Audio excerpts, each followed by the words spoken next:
Can you do like a 3, 2, 1 so we can know? It's 3, 2, 1. It's recording. Yeah, we recording.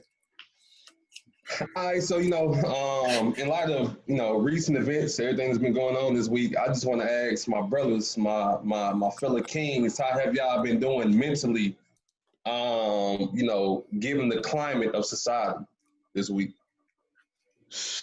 Man, first day back at the gig, by the way, which was trash, but whatever. I mean, first week back, so that was different. And then you amplify that by like the process that's going on, the constant media, social media, content that's being flooded left and right.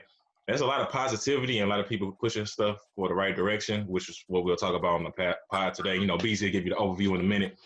But it's also, it's a lot of stuff that make you mad too, man. You know what I'm saying? Like, I've seen brothers get locked up left and right, unjustly, the traffic stops, and then in the protests, people getting brutalized. Like, I'm talking about like they breaking stuff, like they literally fighting these people with their hands up type stuff. So it's just like, it's crazy. It's a whirlwind of emotions on top of the stuff that you're already dealing with. It's a lot to retain. I think it's important to kind of recharge to get your mental peace. But for me, it's been a whirlwind, man. It's been like a roller coaster, up and down, times of intense emotion, times of like just reflecting and shit, times of mourning. You know what I'm saying? Just a typical thing of something that's, this of this magnitude being amplified to this extent. Mm-hmm. Chilling. For me, man, it's at some point in time, it was mentally draining. But I feel like a lot of it that's been put in front of us and that we've seen has been much needed. It's a lot of good things going on. It's finally good to see us get to this point. The boiling point, because the boiling point is always the turning point.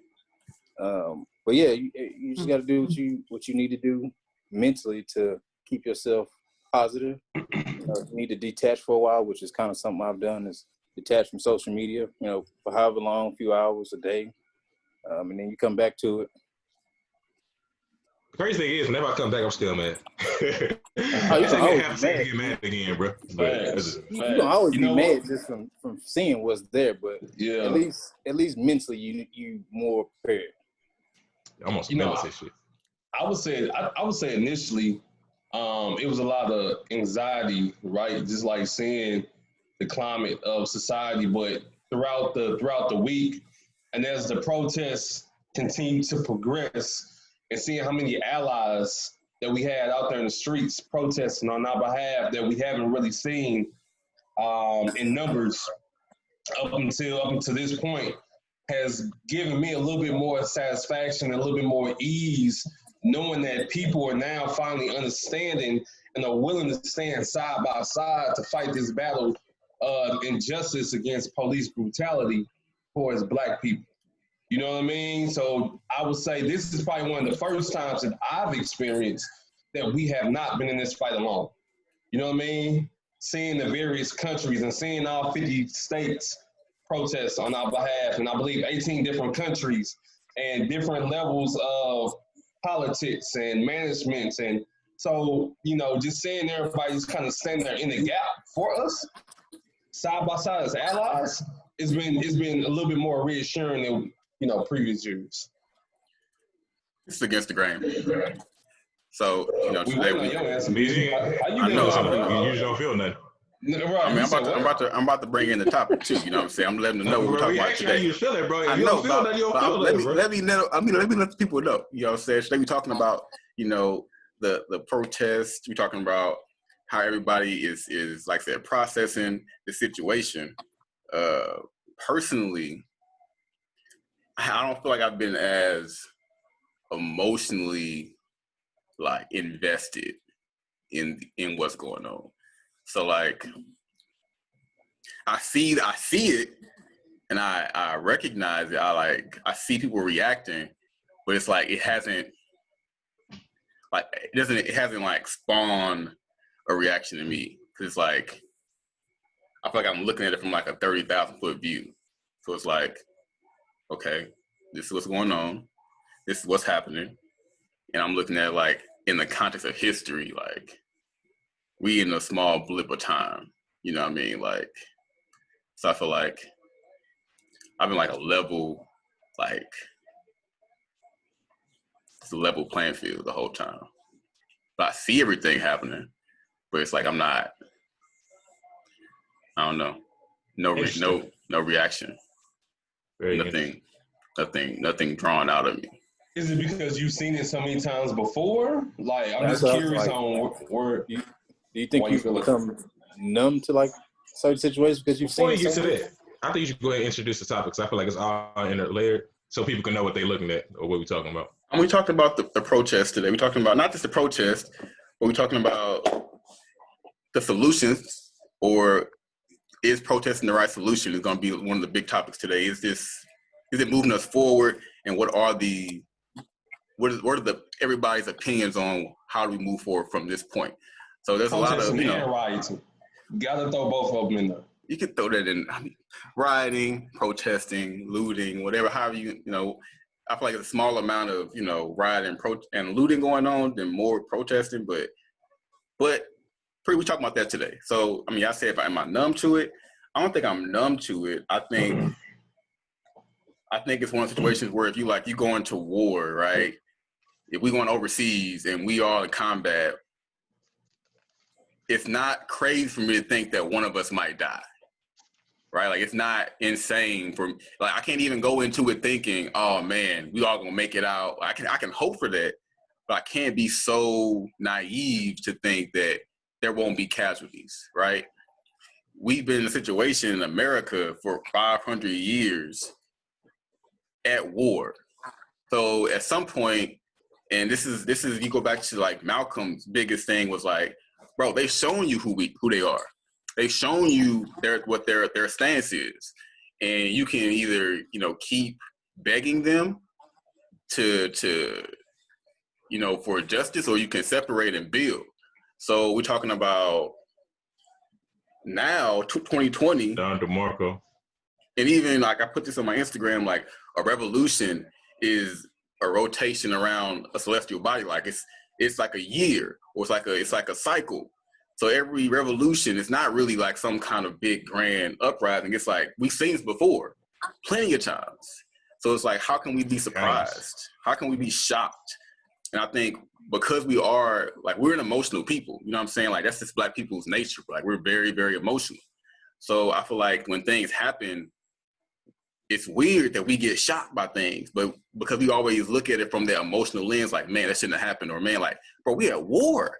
Like, have y'all been asleep for so long? Like, has it been so cool the last 8 months that something happened and it like reminds you? I think people get reminded that we're at war. It's not that we haven't been at war.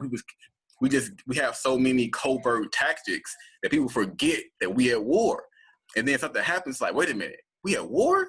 Like, oh man, this war hurts. Like, we got death, we got casualties over here.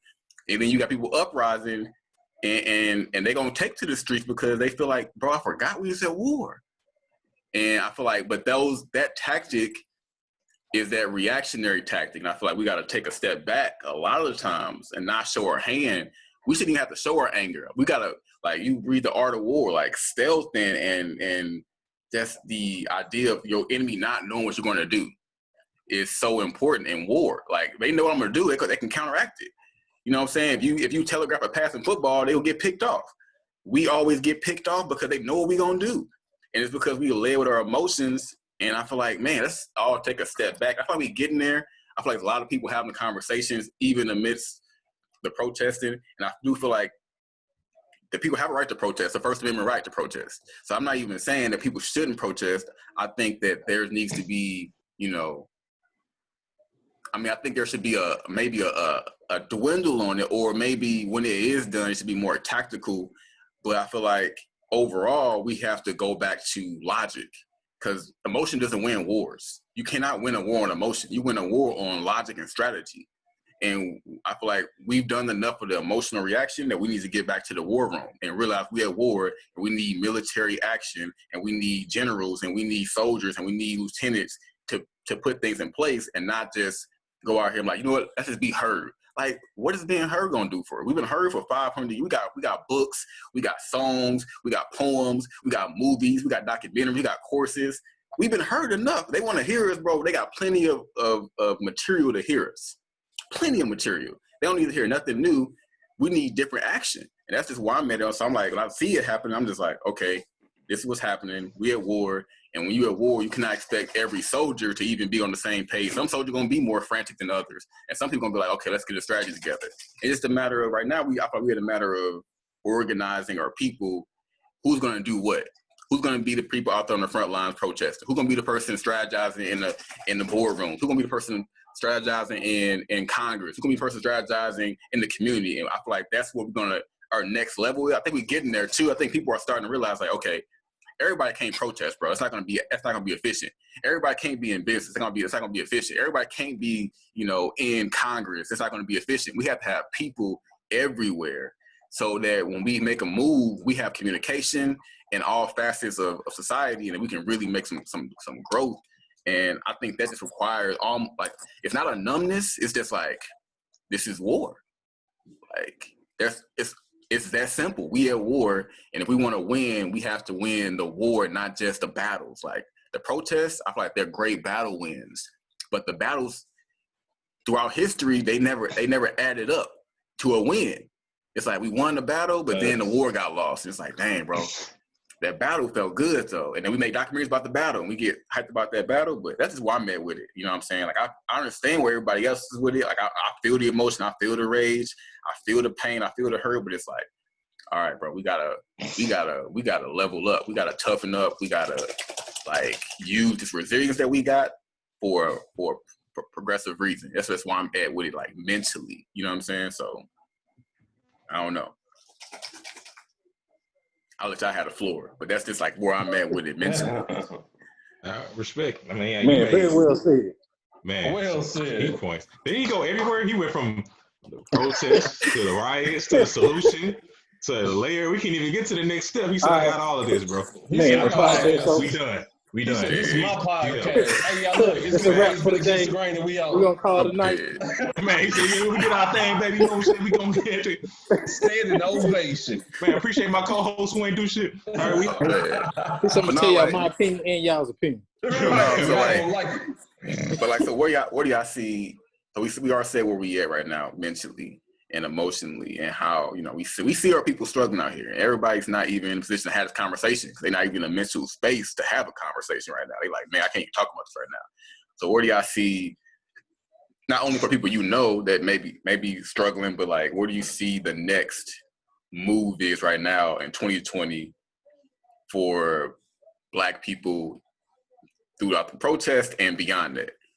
You know what?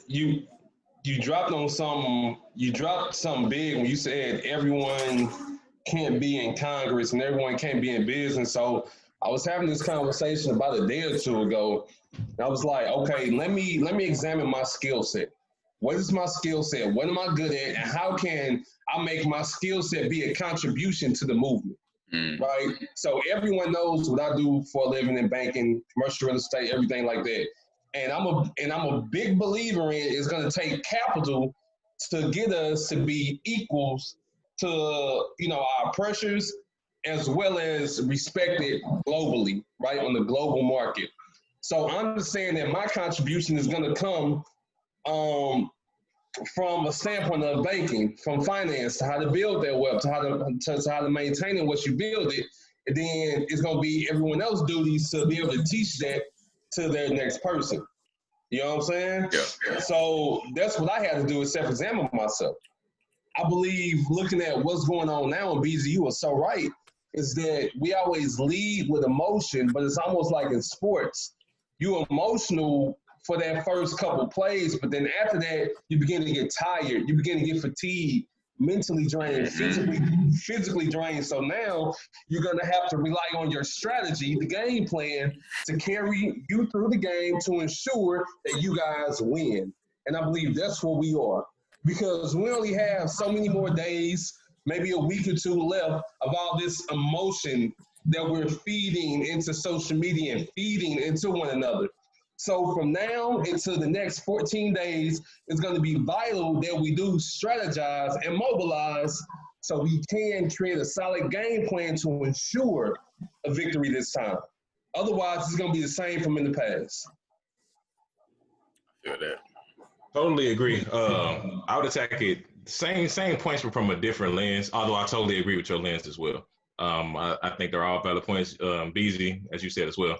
I think the distinction between protesting and rioting was vital as well, because often the small number of people who are looting and rioting get applied to the whole and denounces the movement, which oftentimes, like, that's what the media is going to scapegoat it anyway. So they're going to get up and say, hey, the people are looting, they're rioting. And that's why we have these mandated curfews. That's why we have the military instituted in various cities for no reason.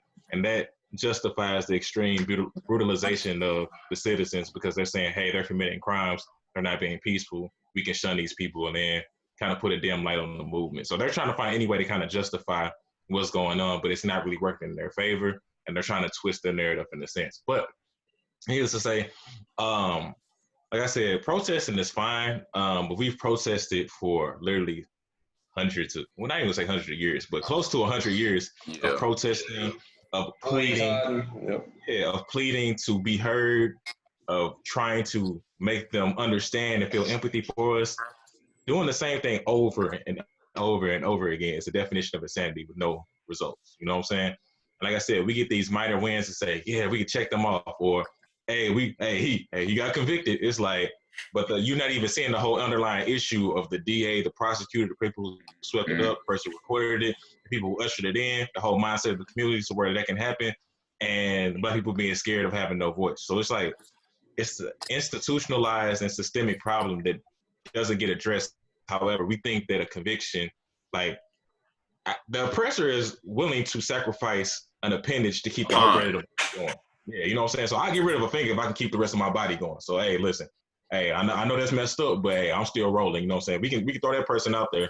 I'm fine with that being the scapegoat, but we're going to continue to do what we do and continue to push that, systemic, institutionalized narrative that, they're going to keep doing what they're doing and nothing changes, other than that emotional effect of, oh, he finally got convicted. Oh, we're finally moving towards progress. I'm of the mindset of BZ and Nick that we have to build within.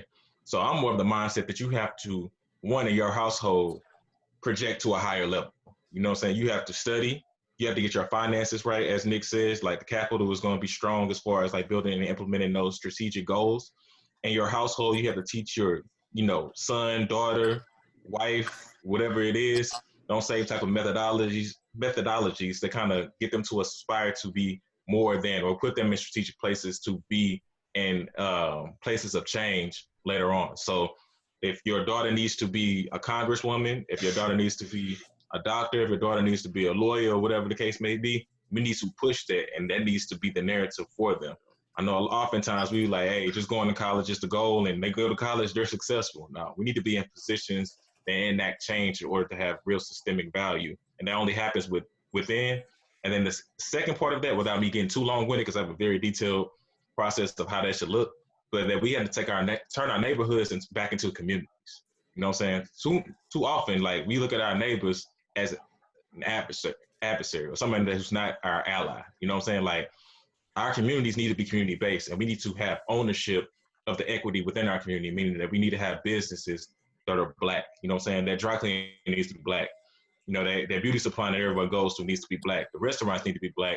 And then, in turn, we kind of build our own community and then build without. So it's a ripple effect. You start within your home, you turn your neighborhood into a community, so your neighbor is actually your ally instead of someone that you look at as opposed to someone who's going to steal my car or something like that. We got to get out of that conditioned mindset. And then we have to build our community. From there, we continue to build out. So our community turns into a municipality, maybe our own district, maybe our own area. And we have to learn how to be self-sufficient without looking to someone, mainly the oppressor, to give us the freedoms that we desire. We have to take it, as BZ and Nick said it earlier. Big John DeMarco.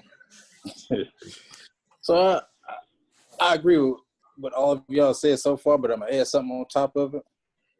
As far as educating our community in place to enact change.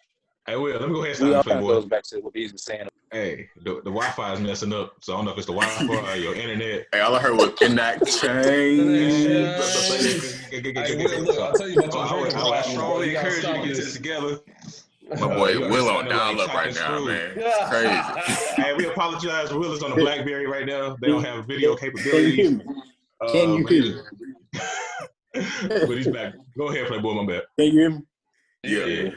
Yeah. All right. So what I was saying was I agree with what y'all said, but I'm gonna add something on top of it. And not to kind of go back to what Bees was saying about just winning the battle. These people that are coming out to be our allies, these political figures, you know, they're doing these things like they just named a part of, I think it was, I can't remember what city it was, but they named it Black Lives Matter. DC. And they had DC. Yeah, they had the memorial painted Black Lives Matter. So these allies that we have, we need to keep them accountable, not just for, these convictions, but also what are you doing 6 months down the line, 2 years down the line, 5 years down the line? Are you still holding true to those same statements you made? Or are you just making them just because that's what the thing to do was to keep us off of you or to keep us in your favor? So I feel like, those policies, not necessarily policies, but those statements that they're making, what are you doing to actually put that into place and to keep it into place? I got a question. I did raise my hand. I didn't want to be rude. Excuse me, Sir Will. But I do want to pose this question to you and then to the panel.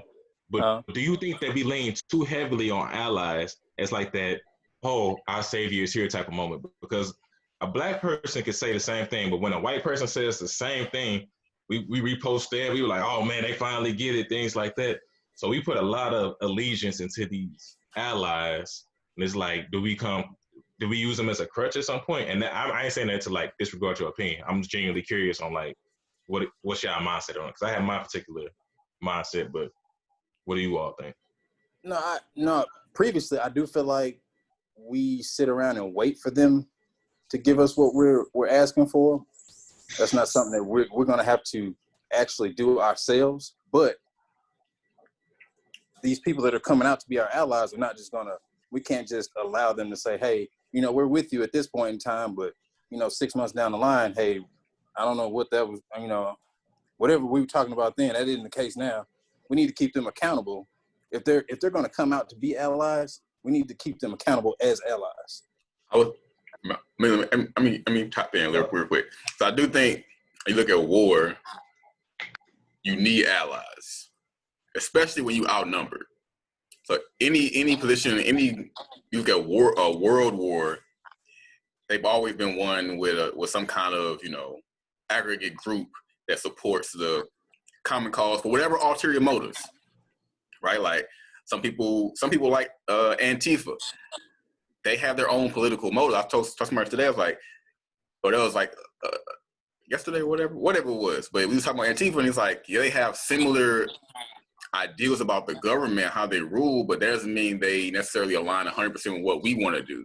But it doesn't make them enemies, but it makes us business partners. That's how we gotta look at these allies. We're not family. We're business partners. When the mob is partnering with the other family mob to do business, they ain't saying you're part of my family. They just saying we're doing business. We have a mutual agreement. We're gonna shake hands with this agreement. And I feel like our biggest issue, like Will said, and Dre said it too, like we go to them asking versus the accountability piece. To hold somebody else accountable, we gotta hold ourselves accountable. And I feel like we haven't held ourselves, like Dre said, to that higher level of standard to say, like, you know what, we gotta do this to where your ally has to kind of respect what you're doing. Like it's like we're known to do bad business in a sense. You know what I'm saying? Like we don't run the politics in our community. We don't run the economics in our community. We don't run anything in our communities. You know what I mean? We have figureheads and faces that look like they run in our communities, but they don't run our communities. They can get replaced. So until we actually have the leverage and we start bringing our, create, like Dre said, who's gonna be creating that congresswoman? Who's gonna be nurturing her when she's a child? Like, you can be in government. Like instead of saying you can be in this field or that field, like we need diversification. Nick says this all the time, like, bro, we can't be all in the same industries. We have to be a community. We got to have people everywhere.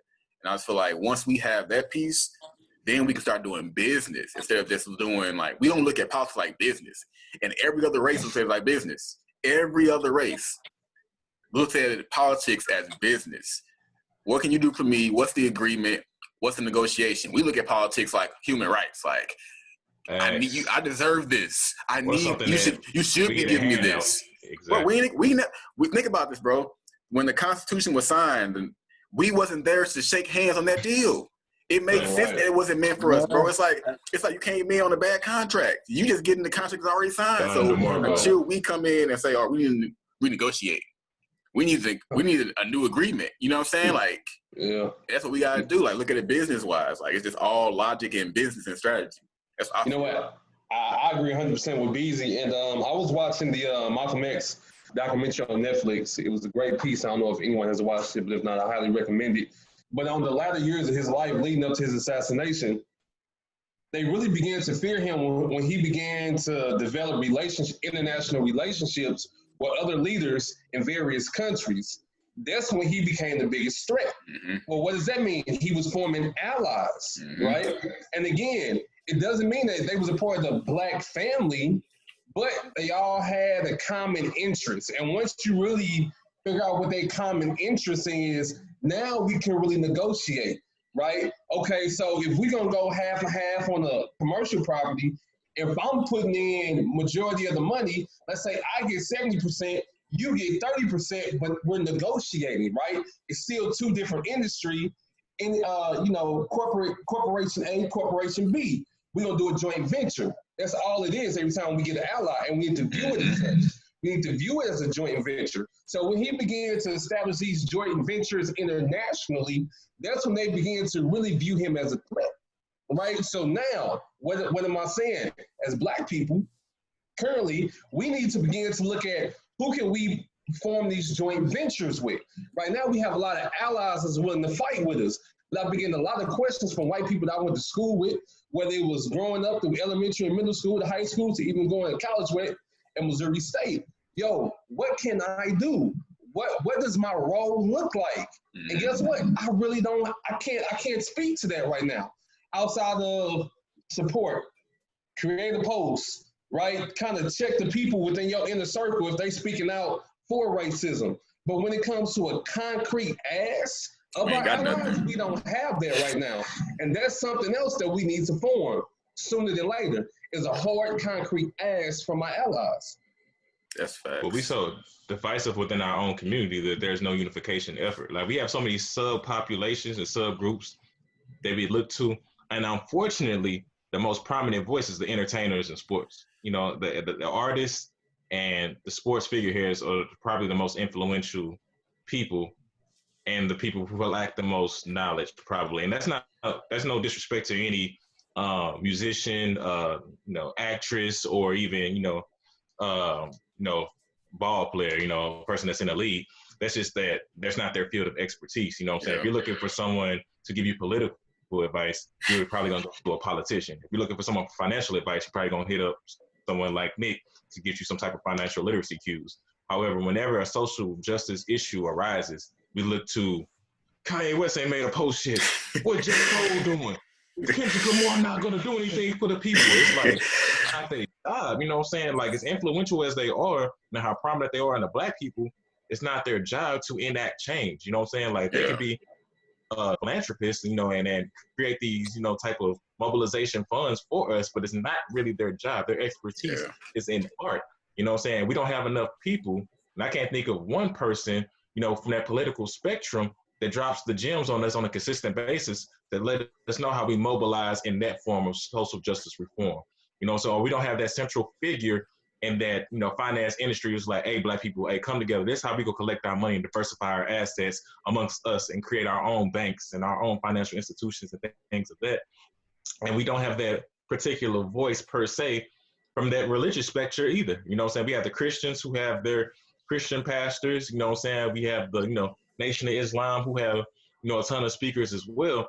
And all of them are impactful and influential and have great messages to share. However, the divisive, actions that we have in our subsections, don't allow us to properly unify, and the powers that be, the overseers, are intentionally putting in divisive acts for that as well. You can even see that with the protests, that as the unification came with the Black people and our allies, the first sign of looting, the military comes. Not the police, the military comes. They are scared to death of any type of unification in any form in this day and age. If we were ever to awaken and realize our true power and potential, that's the most horrifying thing, the average American. So they will try to meet force with force, not even meet force, meet peace with force each time to enact that type of power. It's almost like the Willie Lynch system, make a mockery or an example out of this person so the rest of them will succumb to fear. But people are starting to kind of wake up, and that's the scariest thing in the world in America right now. You know what? I agree with you, Dre. The one thing that I would say is I think it's a little bit unrealistic for us to expect for a entire group of people to have to be on the same page moving forward. We all just need that desire just to push forward, right? Because I think even when it comes to the protests, we've seen even within the white communities, people be on different sides of the fence, right? So not all of one people is going to go left or right. You're going to have some that's going to go left. You're going to have some that's going to go right. What we need is the people that's in power and position of influence. We need all of them to move in one direction. Because whenever we look at our systematic leadership, they're all white, right? And they all want one thing, that supreme whiteness, right? To continue to control and suppress, right? They all want power, right? So as long as our leaders is on the same accord, I believe everyone else is still going to kind of move based off of their internal compass. But we got the leaders heading in the right direction, and that's what we need. Unfortunately, every time when the leader arrives, that's when they chop us down. That was going to be my question. I was like, first we need to identify and agree upon who our leaders are. Okay, so I think, as Nick said, because that's a great question, but identify is key. But as far as follow, I think it kind of alludes to what Nick was talking about as well, because you may not have the ideologies of that person, and it may not resonate with you. However, I think the important issue is, to Nick's credit, like if they're mobilizing for the betterment of Black people, you know what I'm saying? If they're not doing it to be divisive, because Dr. Umar Johnson, he get to beefing with another dude or whoever it is, and then they button heads and no one's going for the betterment of the people. Yeah. We just watching them like, okay, this is crazy.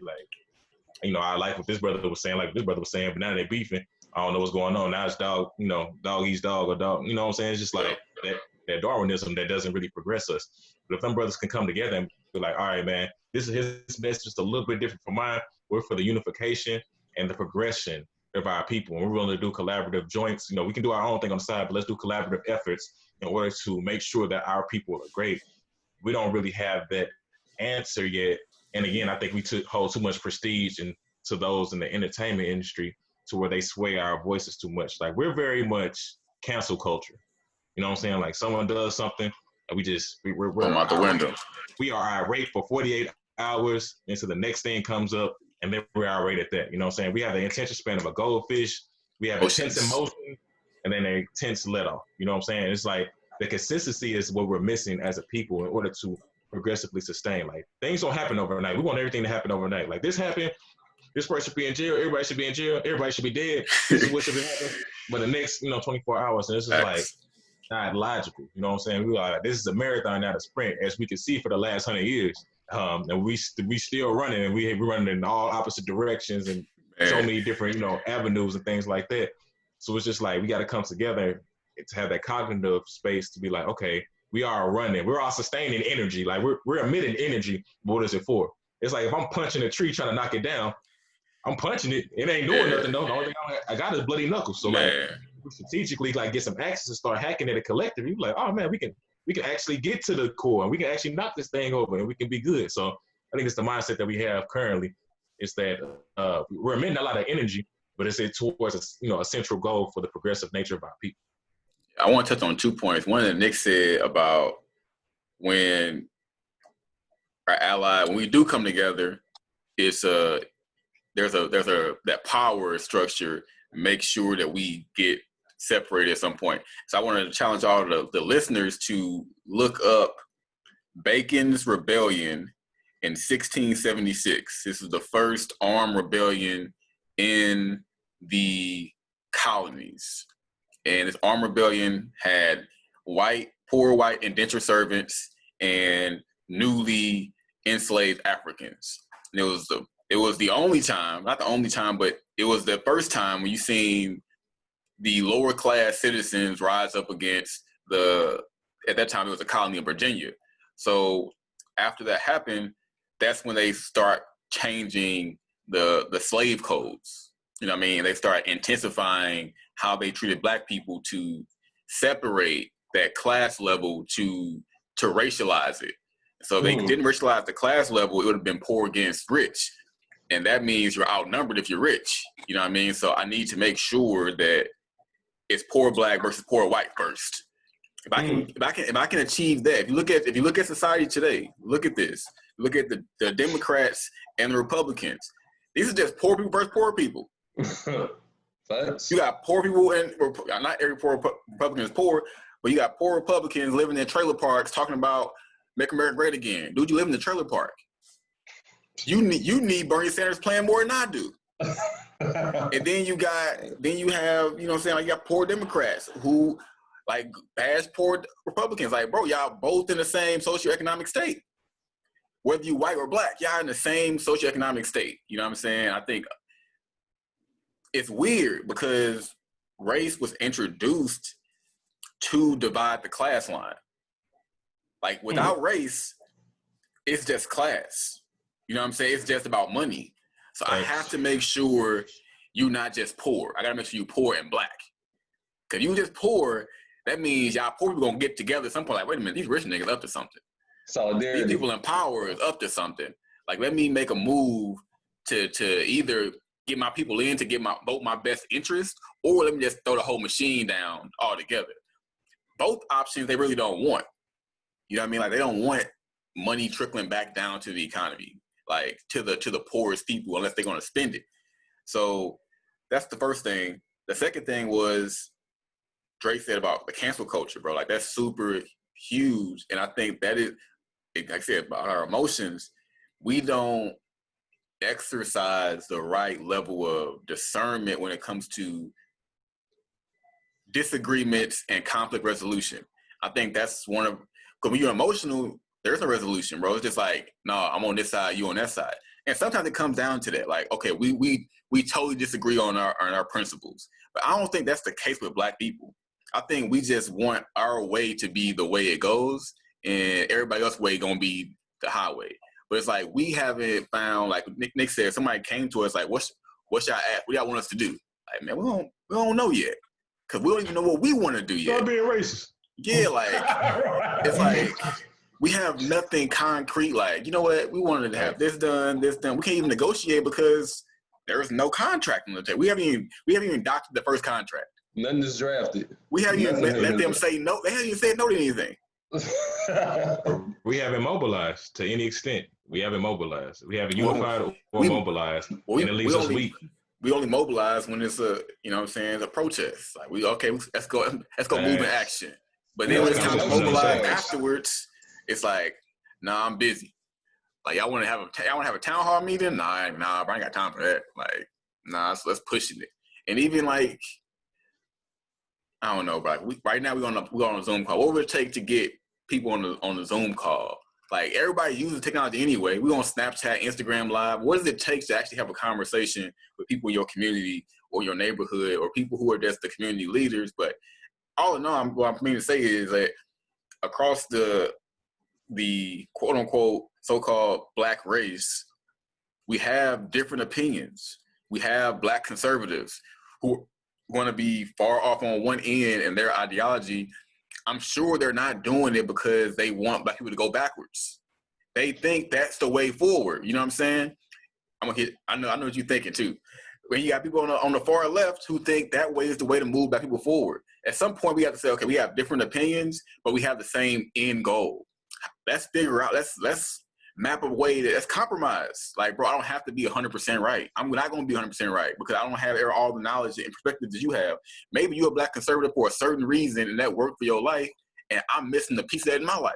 Maybe I'm a far left Democrat because certain things happen in my life. But maybe we can bring a new idea together that's different, that moves us both forward. I think that's what we're missing. You know what?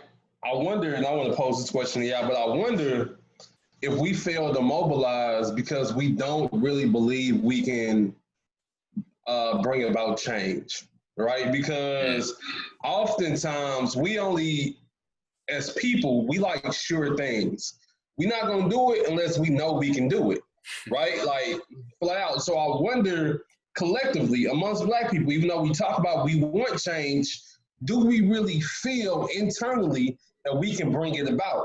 Because if we did feel that way, we would be mobilizing more consistently. We would be having more of these conversations. You know what I'm saying? But given the fact that we don't do it, is that due to our own internal belief and has nothing to do with anybody else outside of us? He's spitting That flames boy right now. spitting. He's spitting flames. That's what I'm talking about, boy. Podcast over. Podcast done. We out. That's that heat. That's that heat, He just bro. dropped. He came with that He lava just mouth dropped right there, a boy. bomb on Lava the mouth. podcast, bro. Nah, that's flames, bro. Hey, I was just literally thinking that as you were saying that. It's like, do we even have the mental aptitude? And I know we have the mental aptitude, but it's just like, and the spiritual fortitude to see something like that through. You know what I'm saying? Because like, I know we're all brilliant in our own right, but it's just like we have been like almost force fed this spoon of not having confidence or not, not feeling like you're good enough or being ugly or being dumb or being prejudged or being ghetto or being loud. And, if we get these labels put on us so much that we start to believe them. And we get to the point where we're like, any type of change seems unrealistic. So you have to be like, it's almost so to the you point need a savior. You need a savior because I can't do it. I need you to do it. Yeah, so you were beating over the head so much, and they're like, man, if I give you a crumb, you just hold on to the crumb, and you like, at least they gave me this. Like, we good. We should be happy about this. I don't know why y'all just want more than that slice of the crumb right there. Like, we good. We don't want that piece and all these pieces of crumbs are good. Like, we get to the point where we just become content with the current state of things. And it's like, we can live a better existence. We can live a more peaceful existence. We can live a more holistic existence. We can live a more financially secure and successful existence. Like, one doesn't have to separate the other, or one, they could be interchangeable, characteristics and attributes that can be shared amongst all of us. Like, I want all of my brothers and all of y'all on this podcast to have supreme emotional, spiritual, mental, and financial success in all endeavors. And that is something that's attainable. But when you split that to the common person or the common Black person, it almost seems standoffish, like, you too idealistic, or you're naive, or, you optimistic, but that's not how the life works. And it's like, once so many people tell you that, even like when you're growing up, so many people tell you that, it starts to have a weight on you and you start to believe it, especially if there are people who are influential in your circle. So it takes a certain type of person to be able to vibrate higher than those shackles or labels in order to get to that higher state. And then as you get there, you're like, oh, well, I can't leave everybody else because that's the whole goal of it. So you try to get them to that state, but collectively it can be difficult because people have had those, type of, characteristics and attributes conditioned and beat into them since early childhood. Like, you got to think, since you were like 4 or 5 years old, this is something that's been constantly reinforced in you until, we were whatever age, like 28, 29, essentially what we are now. So like, it's hard to break them labels off in recent years when you had literally 10 plus years, decades of being conditioned. It's kind of like my final thought on everything, but I think people grossly underestimate the amount of energy it takes to change anything. You know what I mean? Like, even, and this is where, when Dre said earlier, like, we have on a household level, like on an individual level, we have to start that change there. And sometimes I think we, like, our heart, because we're, like I said, we are emotional, empathic people, we want the change for everybody. You know what I'm saying? Like, I don't want to be successful and see people struggle. You know what I'm saying? Like, but I have to do what I have to do for me. You know what I mean? So it's like a catch-22. But to get the collective change, you got to have individual people who are going through their own individual changes. You know what I'm saying? Like, if you're not moving forward as an individual, of course you ain't gonna see how it's possible collectively, because you're not seeing the changes in your own life. So you only viewing the changes when somebody is making, like, outside of you is making an action. You're like, we've been conditioned to be just reactors. Like, oh, the president did this. Like, all right, what about your life? You know what I mean? Like, what about your situation? You know what I mean? Like, and I think we know so much about other people's lives, and, like, Buddhism teaches this, that, everyone on earth is living and suffering. So we're all coping with existence. You know what I'm saying? Like we're not connected to God. We're separate. So we have this suffering going on, and you can use that suffering to say, I need to evolve to ease my suffering, or you can say, I'm going to numb myself with these pleasantries around life. Like I can go to entertainment. That's why it's a big industry. It's a big industry because people go to it to ease the suffering. Man, instead of dealing with my issues, let me go watch the game. And we all do that. Nothing's wrong with it, but it's like how, in what moderation. Some people like, man, I need to watch the game. Then I'm finna watch this, and I'm finna like. It's like you almost like tapped out of your own life. You so into everything else, you're not even inside anymore. And like as a people, we have to go inside. Like, and we just don't want to go inside. You know what I mean? Like that's some heat. it's like, and then you get mad because you people you look up to outside of you, like, oh man, Kendrick Lamar be speaking out. Like, why? Because he helps you ease your suffering when you're alone. That you want him to do it when we're collective. Like, that's a lot of pressure on that man. He's entertaining. He's here to entertain. He's not here, like his role in the Matrix, not saying that he can't do anything else, but I'm saying in your just position in life, his role in the Matrix is to entertain you. So why would I think that, I'm not gonna call him an agent, but everybody's really an agent. We're all a part of the Matrix. Like nobody's Neo, we're all the same individual. Like we're all Neo and Morpheus and the agent. That's the trick. So anybody has the ability to be somebody who's gonna pull you back in, including ourselves. You know what I'm saying? So it's like this man at one point could be somebody who's liberating you through music, through entertainment, and then turn around in a political sense, be an agent to pull you back into, like, he's not gonna give you what you need, but that's not his specialty. And it's like until we go inside, bro, and like really, really tap in, like, okay, I have to change my life. And if I change my life, the way I impact other people around me is going to be different. And then that group of people, if we all impacted people, it's going to be a slow wave. Like we all connecting because we all on similar frequencies. And I feel like we want people to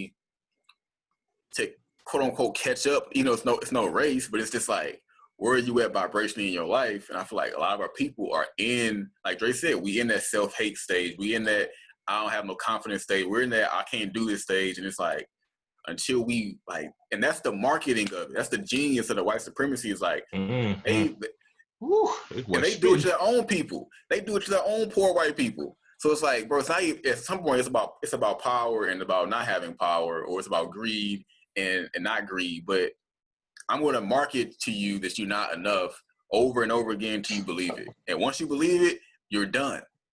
I got you. Thanks. Like you create your own. Now you got your own matrix you created around yourself about not being enough and not being good enough, and your confidence is so low, you won't ever defeat me. Not because I'm stronger, because you just not confident. You don't think you can beat me. David beat Goliath, not because, you know what I mean. If he thought he's like, man, I'm gonna lose, he probably would have lost. The man who thinks he can. Like if you think you think you can, you will. If you think you can't, you won't. Like it's that simple in life. It's like Black people haven't like tapped into that yet. And it's like, until we tap into that from an internal standpoint, like I can change my community, not anybody else. I'm going to let my last statement come long-winded. But I was talking to this lady. She was like, how do you approach people when it comes to things like this? I'm like, we got to have radical accountability on both sides of the equation. So if I don't know something, it's because I didn't learn it, not because somebody didn't teach me. But if somebody else doesn't know something, it's because I didn't teach them, not because they don't know. So it's like, if we take that approach with ourselves, bro, it's like, it's just like, I'm responsible for me. I'm responsible for me, and my ecosystem, my energy will shift everything around me. Because in reality, everybody is on this earth alone. Like, you live in your own path, and nobody else really exists in your world. Like, we're to anybody listen to this, like, you're listening to this, we don't even exist. We're just part of your imagination at this point. So until you tap into your own, you can change this whole world by yourself. By changing one person. Like, by changing that person. And then the world's different because you made one change. The world's different. And it's like, it's a code, it's an algorithm. It's a matrix. Like, one thing changes one thing. One part of the equation changes the other part of the equation. It's math and science. And I feel like once we get back to that, we're unstoppable. We're unstoppable. Like, I don't know, bro. Yeah, bro. Hey, drink some water, bro. Cause that was some heat. That was some heat, bro. You need some water for that, bro. It's water. You Might as well just you pour the need that, bottle dog. on. You know what I'm saying? Cause you came Pour the with that bottle ill. on. Came with that real. Nick, Will. I'm gonna let Will go. I feel like I dominated a little bit of time like Beezy did. No, B's done it all the time. I was gonna say Beats kind of hit all corners of it. Hell, I don't even know where to start. As far as I feel like Black people, we expect a change to happen overnight. Like we just miraculously expect this big change to happen out of nowhere. But kind of like what Beezy was saying, like it's each individual's responsibility to start change with themselves. Like what you control is yourself. That is the only absolute that you control is yourself. So nothing you do outside will necessarily change someone else, but you have to start the change, be the change that you want to see. The phrase that a lot of people say, but it starts in your home. Like you were saying earlier, Dre, educate your children in other avenues besides entertainment, sports. Push them to kind of venture out into other avenues like politics, like Nick is doing, banking, real estate, other avenues that are actually going to promote that change that we want. I agree. My stance is what I said earlier. Look internally, look at your skill set, and just figure out how can you leverage your skill set towards the movement. That's it. It's really that simple. It's not really a complex thing. It's either you're gonna do it or you're not gonna do it. If you're still in the process of developing your skill set, then continue to develop that skill set. But I feel like we're always going to be in the place of developing. I haven't arrived fully as a banker. Dre, you know what your skill set is. BZ, you know what yours is. Will, you know what yours is. So at the end of the day, we need to understand how can we leverage that right now. I believe when it comes to us, right, from a micro level, I need to ensure that my skill set is being taught to you guys, right, collectively in the group. You know what I'm saying? So I need to be teaching you guys banking, right, commercial real estate. BZ, you need to be teaching us marketing and leveraging some of the social media tools that you know. Will, same for you, whatever your skill set is. Dre, same for you, whatever your skill set is. And here's the thing, I'm not saying it in a disrespectful manner, but we know all of our career paths have been different up until this point. BZ, you and I, we've been more so trying to do the entrepreneur path, right? Even though I've dabbled a little bit in corporate, it's still been entrepreneur, right? Dre, Will, y'all been more so than school, corporate, right, path. There's nothing wrong with that. But again, we all have different skill sets. So we need to leverage that to one another. And then we begin to build our web of network outside. Dre, that's when you teach banking and real estate to your family, right? Then they turn around, they teach it to their people. You know what I'm saying? Then I teach marketing and shit to my people. You know what I'm saying? Within my web. And then that's how we really grow. It's not going to be anything sexy. The process is not sexy, right? BZ, you and I talk about entrepreneurship. If somebody told you wasn't going to make money for the first 4 years, would you do it? You know what I'm saying? But nonetheless, you're still developing that skill set. Well, it's going to be the same thing when it comes to creating wealth within the Black community. We may not see those instant wins. That's okay, though. Are you okay with that? Continue to endure the process. Just make sure true progress is being made. You know what I'm saying? It's no more, woe is me. It's no more turning to the white savior. You know what I'm saying? Like, bro, like all that shit's over with. We've done that. Now it's time to implement what we have, the wisdom that we have internally, and we need to turn around and pass that shit along to our brothers and our sisters.